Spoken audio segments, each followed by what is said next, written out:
Santosh sir, please welcome on the stage. Please come on the stage.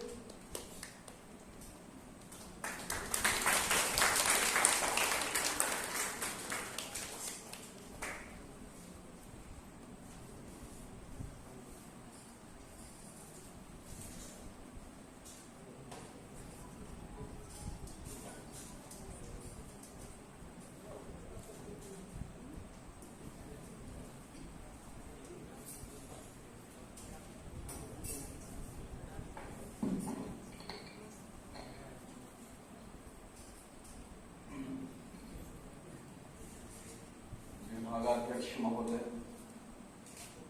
Doctor Hashmat Ali sir, doctor Niranjan sir, मेरे प्यारे विद्यार्थियों, guest और host दोनों,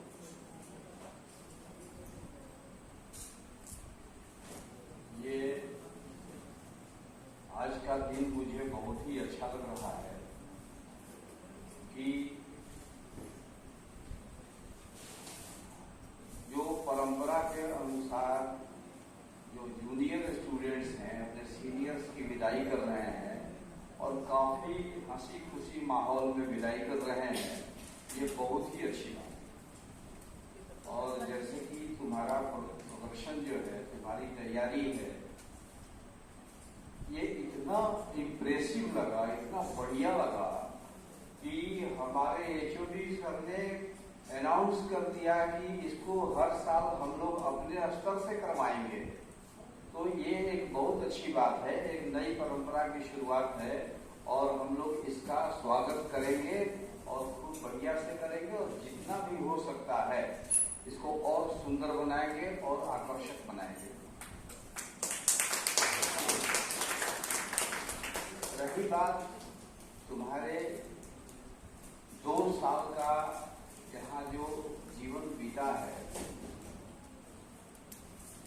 तो आज के बाद तुम सभी संसार सागर में तैरने के लिए और उस पार निकलने के, उस पार मतलब कि हमारा आध्यात्मिक सेंस नहीं है, उस पार means to achieve our goals.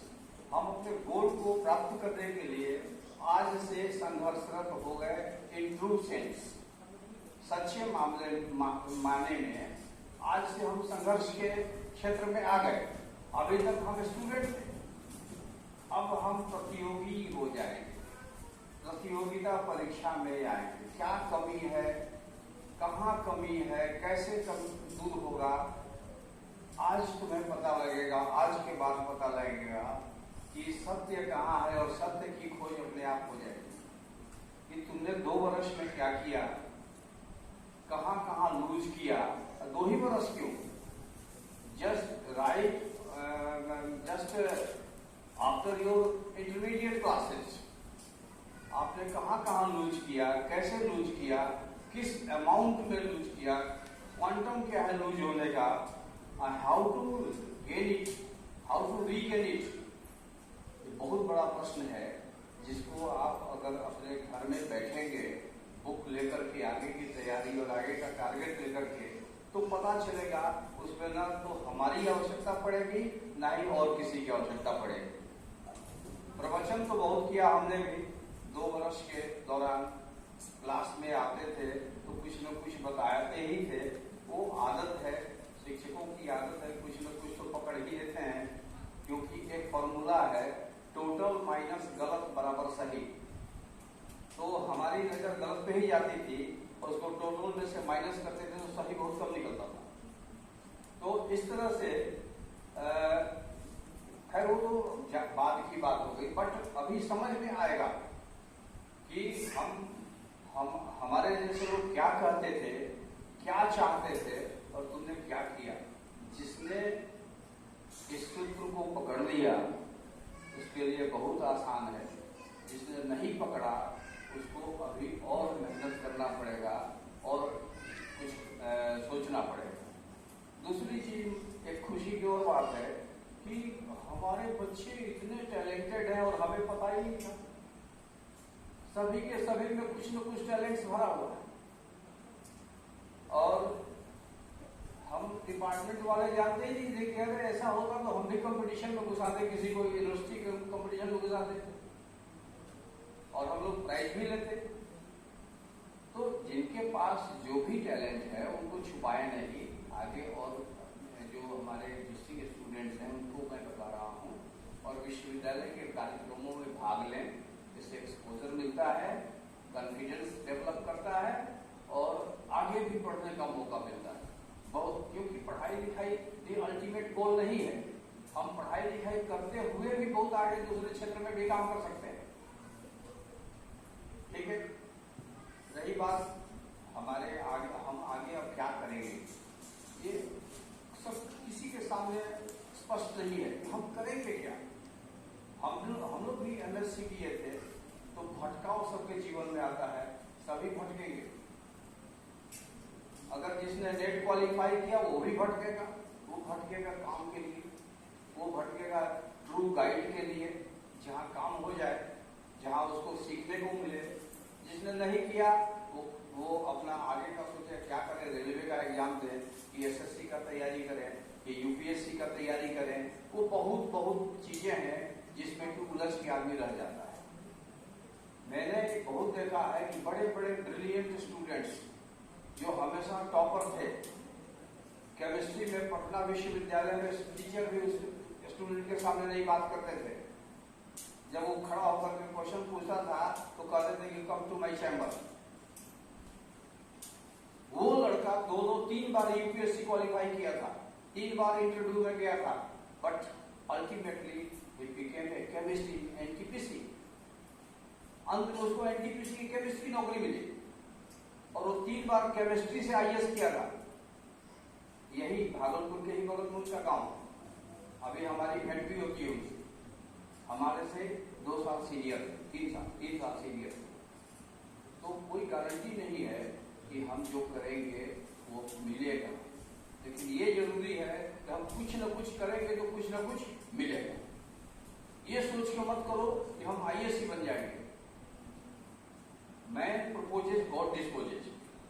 हमारा काम है मेहनत करना और रिजल्ट देना किनका काम है?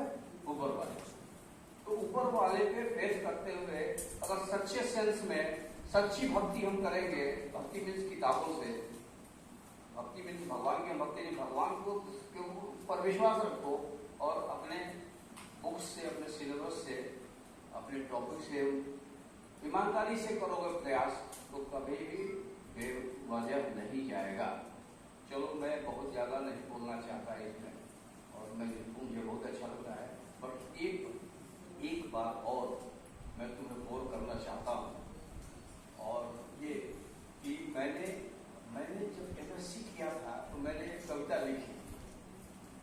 मैं तो शुरू से कविता लिखता हूँ, तो आज मैं उसको फिर से एक्सप्लोर करना चाहता हूँ। Do you like to listen it? तो सर अगर इजाजत हो तो मैं सुना देता हूँ। मेरा एमएससी पास करने के टाइम का जैसे भटकाव है ना, तुम्हें भी मिलेगा, मैं भी भटक रहा था, तो मैंने लिखा, तो उसको मैंने कलेक्शन में रखा। मेरे पास 70-80 कविताएं हैं, तो ये सुना रहा हूँ फिर से। पिछले बार एक सुनाया था सर, ये भाई एक सुना रहा हूँ। बोर होना तो बता देना फिर। आज मैं डायरी निकाल के उसको मैंने फोटो खींचा और उसके बाद मैं कभी लिख रहा है, बट मैं कभी नहीं हूँ, बट कभी लिख रहा है कि ये रास्ते पुराने हैं, कई मील तक चला तो यह मोड़ आ गया, राहों में पिछली कल्पना को छोड़ता गया। कई मील तक चला तो यह मोड़ आ गया, राहों में पिछली कल्पना को छोड़ता गया। वे राह थे उजाले, अब अंधेरे ही छा गए हैं, फिर भी खुशी हुई कि काफी सवेरे ही आ गए। अंधेरे डरावने हैं, दीपक भी थक चुका है, सहारे भी छूट गए हैं, पर कदम नहीं रुका है। यह जानकर चले हैं कि हम तो सयाने हैं, पर ये रास्ते पुराने हैं। चिकनी सड़क से चलकर रुखड़ी सतह पे पहुंचा, चिकनी सड़क से चलकर रुखड़ी सतह पे पहुंचा, अब लौटना है मुश्किल इस उखड़ी जगह से सोचा। भाग्य क्या यह दोष है, भाग्य का ये दोष है, या मैंने ही गलत राह ली, भूल कर आसान सपने दुस्साहसों की चाह ली। मैं गलत हूं या सही, मैं गलत हूं या सही, मन में द्वंद्व मच गया, आदेश सुन आगे बढ़ा तो एक छंद रच गया। एक प्रेरणा मुझसे कही कि आगे रास्ते सुहाने हैं, फिर भी रास्ते पुराने हैं। तो ये एक इस कविता में एक भटकाव है जिसका बहुत ही ईमानदारी से चित्रण किया हुआ है, और इसमें भाग्य का भी दोष, सब कोई भाग्य का भी दोष देता है। मैंने भी भाग्य का दोष दिया था और इसको मैंने इस तरह से लिख डाला है। उम्मीद है कि कुछ न कुछ तो ज्ञान, कुछ न कुछ तो सोच तुम्हारी बढ़ेगी। जो हमारे साथ हुआ, जितना भटके, 2 बार मैंने भी यूपीएससी क्वालिफाई किया, बट आना था सिंधु कानून में,